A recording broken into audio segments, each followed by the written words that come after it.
माया के न जाने कितने श्रृंगार हैं, किस किस रूप से वो फंसा लेगी नहीं कह सकते। वो कहेगी सब और ऐसी तो होता है जी, नाक तो लेगी तो लिए जाओ, उसकी कभी साक्षी तो हो जाओ। आखिर कब तक लेगी? अब 60 साल के हो गए खुशबू लेते लेते, कभी तो साक्षी हो जाओ, या खुशबू ही लेते रहोगे। आखिर कब तक? कोई तो सीमा रखो। अगर कहीं नौकरी करते हो तो वहां भी तो कहेंगे भैया 58 साल ही बस काम करना, बाद में नहीं करना। कोई तो सीमा रखो ना अपनी इंद्रियों के विषयों में जाने की, या जब तक है तब तक लगे रहेंगे। आखिर कभी तो शांत हो जाए। वो शांत हुई है क्या? जीभ खा खा के कहीं इतना खाया होगा, सोचो ना कितना खाया होगा आज तक। पहाड़ के पहाड़ खा गए होंगे। एक व्यक्ति पहाड़ के पहाड़, अब भी कहते हैं और खा लेंगे और खा लेंगे। इतना खा गए, खा ही रहे हो। आखिर कभी तो बस करो, कभी तो कहो कि हाँ मैं इसका साक्षी हूं। नहीं तो ये जू का तू खड़ा रहेगा, जैसे बीता है और बीत जाएगा, फिर हम ही बीत जाएंगे। फिर नया जन्म होगा, चूंकि अभी ये पूरी नहीं हुई थी इच्छा, अभी तो खाने की इच्छा जगी भी थी, अभी तो खुशबू आ ही रही थी ना, अभी तो जी नाक कह रही थी ना बहुत अच्छी खुशबू है, तो वो कहती चली गई, फिर अगला जन्म लेगी बहुत अच्छी खुशबू है। तो ये सिलसिला कब खत्मेगा? आखिर कभी तो तोड़ दो ना। यहां कह रहे हैं तोड़ दो इस सिलसिले को। आखिर कुछ रखा नहीं है। खाने को मना नहीं है, फंसने को मना है, अटकने को मना है। कुछ देखने को मना नहीं है, उसे फंसना नहीं। क्यों फंसते हो? क्योंकि आप साक्षी हो तो प्रकृति आपकी दासी है, उसको नीचे मानो। पुरुष बड़ा है या प्रकृति बड़ी है? प्रकृति कितनी भी बड़ी हो जाए पुरुष से छोटी ही रहेगी। ऐसा हो नहीं सकता कि वो पुरुष से बड़ी हो जाए। हमने उसको बड़ा किया हुआ है। हम कहते हैं खुशबू बहुत अच्छी आ रही है, मतलब अपने आप को छोटा कर दिया, खुशबू भी है मुझे। वो जो देख रहा है वही तो पुरुष है, जिसके माध्यम से देख रहा है वो आंखें। लेकिन जो देख रहा है उसको पकड़ो ना। उसको कहां पकड़ रहे हैं? जो देख रहा है नहीं पकड़ रहे हैं ना। उसको पकड़ो जो बता रहा है कि कितनी अच्छी खुशबू है। कौन बता रहा है? कितना अच्छा रूप है, कौन बता रहा है? तो जो रूप अच्छा है, जो बताने वाला अच्छा हुआ, कौन बेटर हुआ? जो बता रहा है वही तो बेटर है। तो उसको पकड़ लो जो बेटर है। उसको क्यों पकड़ रहे हो? जो उससे एक कैटेगरी नीचे ही है। वो कैटेगरी हमेशा नीचे ही रहने वाली। आ रहा है, पहले तो यही था कि ये हाथ पैर नाक कान में हूँ, मैं ही हूँ। अभी समझ में तो आने लगा कि ये मैं नहीं हूँ। जहां से लोटा थोड़ा भरता है वहां से पूरा भी भर जाएगा। बस लोटे को लगाए रखो। लोटा यदि धार से हटा दिया तो फिर नहीं भरेगा वो। तो जब इतना समझ में आ गया तो और भी आ जाएगा, थोड़ा और आ जाएगा, फिर टिक भी जाएंगे। करत करत अभ्यास के जड़मत होत सुजान। इतना सरल तो नहीं है ना। आप बताओ ना, महीने में 4 घंटे और बाकी माया खड़ी है, और महीने में 4 घंटे सत्संग खड़ा है। तो बड़ा कौन सा है? तो माया तो खुद ही बड़ी की हुई है हमने। उसे छोटा तो करो, तो उसे छोटा करो। पुरुष अब ले आओ हर पल। वही तो कह रहे हैं, साक्षी भाव में आ जाओ उस माया के, उस प्रकृति के, उन 5 तत्वों के। जैसे आप साक्षी भाव में आओगे वो छोटी हो जाएंगे, वो फंसाएंगे नहीं आपको। बस इस साक्षी भाव को जितना बढ़ाओगे, बढ़ाते जाओ, हर पल साक्षी भाव में बने रहो। कोई भी चीज बांध नहीं सकती। यही मुक्ति और मुक्ति कुछ अलग नहीं। मुक्ति चाहते हो तो इसका साक्षी बन जाओ। आप जो भी कर रहे हो उसके साक्षी रहो ना। अंदर से अंदर वाले को पकड़ के रखो कि है ना, हो रहा है ना। आप किसी से बात भी कर रहे हो तो बस पकड़ के रखो ना, मैं जो हूं उसको। बाकी सब होगा, सारा कुछ होने वाला है। कबीर जुलाहे थे तो वो अपना जुलाहे का काम कर रहे थे। रैदास मोची थे तो मोची का काम कर रहे थे। सब कर रहे थे या नहीं कर रहे थे, लेकिन अंदर वाले को पकड़ा हुआ है। सारे काम बाहर के होंगे, अंदर वाले को पकड़ के रखो। प्रकृति के पांचों तत्वों में नहीं उलझना। आकाश का शब्द, गंध, खुशबू कहां से आती है? मट्टी से तो आती है, मट्टी से जो बनता है उससे तो आती है। फूल कहां से बनता है? आकाश में से खुशबू थोड़ी आएगी।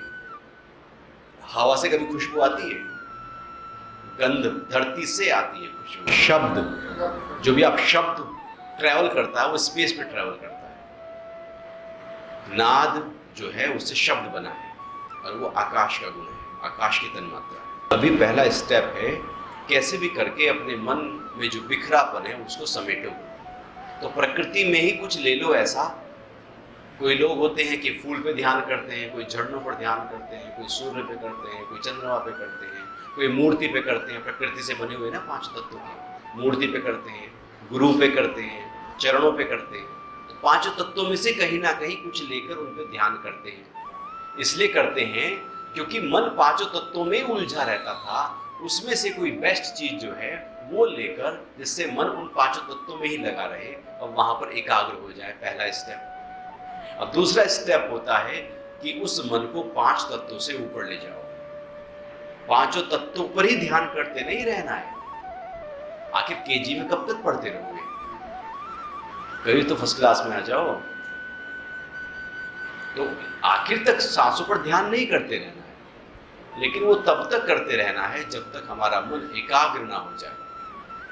उसको एकाग्र करने की कोशिश करो। एकाग्र करने के लिए जो स्थूल चीजें हैं उसमें मन को लाओ, चुके वो सूक्ष्म हो नहीं पा रहा है। अभी अंतरतम में जो नाड़ियां हैं, जो चक्रास है, वहां पर वो फोकस नहीं हो रहा है, इसलिए उसको स्थूल पर लाओ। उसको और गहरा हो, और गहरा हो, और सूक्ष्म करो, और सूक्ष्म करो।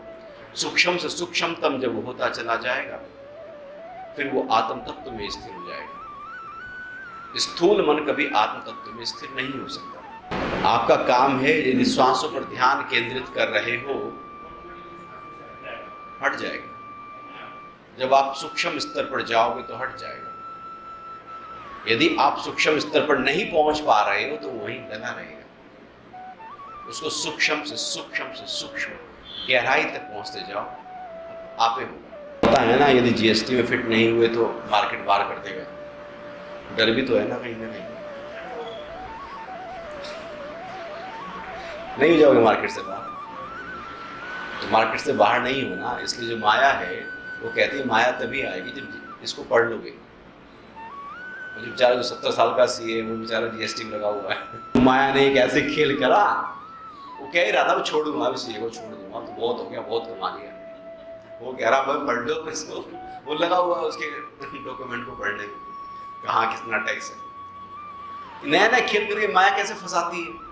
जीएसटी आया है, कुछ और आ जाएगा, फिर माया फंसा देगी। वो फंसा रही है, हम फंस रहे हैं। तो पक्का करो ना भैया, माया है, माया को माया से चलाना है। क्योंकि भगवान ने शरीर दिया है, घर दिया है, उसको पूरा तरह से अच्छी तरह से पालन करना है, शाही ठाट के साथ जीना है, ऐसे गरीब की तरह भी नहीं जीना है ना। ये पक्का करो, इसलिए जीएसटी पढ़ना। ये जो सत्संग में आया वो गरीब नहीं है, पहले पक्का करो। और जो गरीब होता है वो चला ही जाता है। यहाँ अमीरों का ही खेल है। मतलब जो पक्का कर ले कि मैं, ये माया छोटी है मैं बड़ा हूं, वो अमीर है। और जो माया बड़ी है मैं छोटा हूं, वो गरीब है। गरीब कौन है? जिसको चाहिए चाहिए, माया चाहिए, माया चाहिए। आप पक्का करो ना अपने को, मैं तो बहुत बड़ा हूँ, जीएसटी आया ना छोटा सा, ठीक है ना, संभाल, ठीक है ना, संभाल लेंगे, कुछ है थोड़ी। उसको बड़ा नहीं करो, सिर पे नहीं बढ़ाओ। जूते में हीरे भी लगे हों तो सिर पे रखोगे क्या? प्रकृति है ही ऐसी, उसे रखोगे पुरुष के नीचे ही नीचे। पक्का कर लो, ये सब माया का खेल है, इसको ज्यादा ठीक ठाक बस चलाना है, फंसना नहीं है इसमें, हुआ नहीं है कोई ये। इसको एंजॉय करो ना। प्रकृति ने कुछ नया सीखने को दिया है, नहीं तो अभी तो रूटीन लाइफ चल रही थी, अब थोड़ा हटके तो जी रहे हैं ना, तो मजा आ रहा है, तो बुद्धि का विकास हो रहा है, थोड़ा कुछ नया बना रहा है, उसको एंजॉय लेके। और गाली दे के भी क्या गवर्नमेंट ने कर दिया है, उससे पहले ही बढ़िया था। ऐसे भी जी सकते हैं, क्योंकि हम सीखना नहीं चाहते। तो आलसी लोग हो गए थे, उन आलस को तोड़ने के लिए भाई कंज्यूमर तो वही पैसे देगा, तो आलसी कौन हो गया था? सिस्टम आलसी हो गया था ना, सारा ऑटोमेटिक मोड पे चला गया था ना सारा टैक्स सिस्टम। सीए भी आंख बंद करके वो कर देता ना सारे काम, सोते सोते बना सकता था, नहीं बना सकता था। भाई जो एक्सपर्ट सीए है सोते सोते वो बैलेंस शीट बना सकता है, नहीं बना सकता? यदि नहीं बना सकता तो सीए है ही नहीं, वो तो फिर ऐसे ही है। फिर यदि चलते चलते वो देख ले, वो एक्सपर्ट है। नजर डाली नहीं कि गलती वहां पेन रखा नहीं, ये एक्सपर्टीज होती है। पूरा पेज सामने हो, एक गलती है बस वही नजर जाएगी, ये एक्सपर्टीज होती है। उसको डेवलप करो। अब सब ऑटोमेटिक मोड में चला गया था, है ना? अब नए तरह सीखो। तो प्रकृति ने हमें कुछ बेटर करने के लिए मौका दिया है, उसको ऐसे लेके चलो। हम किसी भी उम्र में सीख सकते हैं। जैसे सपने में जीएसटी के आते होंगे आजकल। भाई जो सीए लोग हैं उनके लिए जीएसटी बहुत हवा हो गया ना, जब तक वो समझेंगे नहीं उसको। तो जीएसटी को जो आया है उसको बस माया समझो, माया को माया की तरह चलाओ। वो जिगजैग है, जिगजैग की तरह चलाओ, सीखो, समझो, नोट कमाओ अपना, और क्या रखा है। माया है समझ के कमाना, उसे फंसना नहीं है। वो ऐसी ये बाहर की चीजें हैं, दूर हैं, छोटी हैं, लेकिन ऐसा भी नहीं कि हम कमा नहीं सकते। ये पक्का करो ना, शाही तरीके से जियो, कमा कमा के धन। गरीबों की तरह क्यों जीना? कोई अध्यात्मता थोड़ी कहती है गरीब बनो, किसी भी शास्त्र में नहीं लिखा कि गरीब बन के जियो, ऐसा कहीं उल्लेख नहीं है, कोई उल्लेख ही नहीं। ये तो राजयोग है, राजाओं का योग है। जो माया से तृप्त हो चुके हैं वही तो अध्यात्म में आगे बढ़ेंगे, जिनको चाहिए माया। अध्यात्म में राजयोग चलता है, राजा बन जाओ, मुझे कुछ चाहिए ही नहीं, चाह गई चिंता मिटी, मनवा बेपरवाह, मुझको कुछ नहीं चाहिए, मैं हूं शहंशाह। तो कुछ भी नहीं चाहिए, प्रकृति के पांचों तत्वों से बना हुआ, मैं इनका साक्षी हूं, बस यही मुक्ति है। चलिए पढ़ लेते हैं इसको, समझ गए सूत्र पूरा? न पृथ्वी है, न जल है, न वायु है, न आकाश है, मुक्ति के लिए आत्मा को इन सब का साक्षी चैतन्य जान। जीएसटी के यदि साक्षी नहीं हुए तो बांध लेगा, साक्षी हो जाओ ना उसके लिए, हर चीज के साक्षी। मेरे से बड़ा कुछ है ही नहीं, पक्का करो। वही आत्म तत्व। अभी ये स्टेटमेंट अहंकार दे रहा है, लेकिन ऊंचा स्टेटमेंट दे रहा है। और जब उस स्टेटमेंट को पक्का करते जाएंगे, पक्का करते जाएंगे, पक्का करते जाएंगे, स्टेटमेंट प्रकृति से ही आ रहा है, क्योंकि वो एकदम अंदर से, आत्मा से नहीं है, बक बक करके पक पक हो जाती है ना?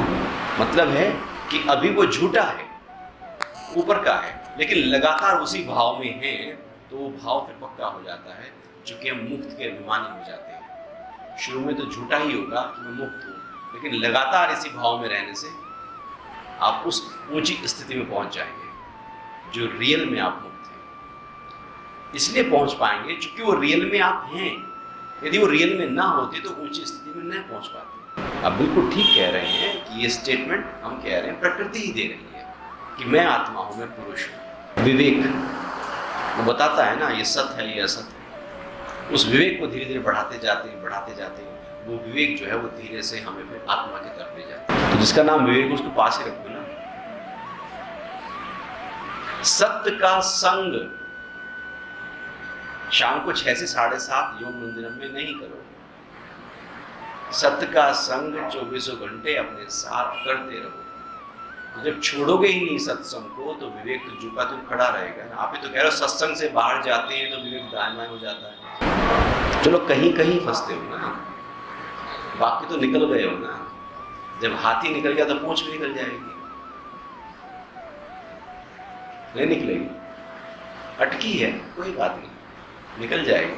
आप पूंछ चाहते हो निकल जाए, अभी जब निकालने वो निकाल देंगे, अभी नहीं निकालनी है ना। सुख दुख पड़ता है, मान हानि होती है, तो चोट खाओ ना उसकी भी, कोई बात नहीं। सारे कर्मों के फल भोग लेने हैं।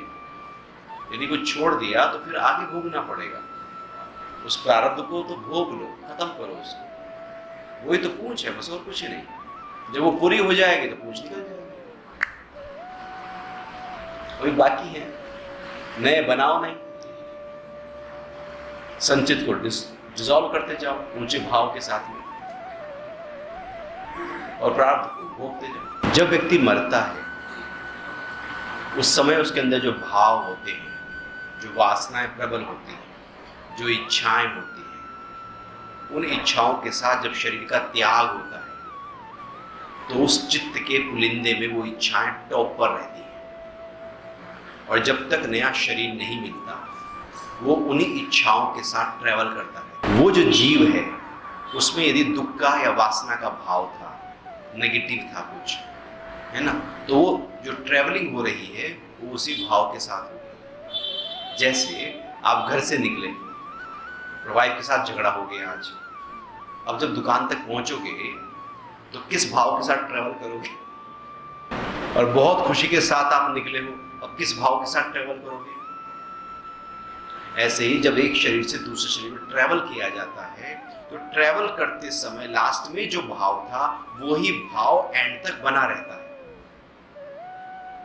और यदि वो अच्छा था तो स्वर्ग कहते हैं, बुरा था तो नरक कहते हैं।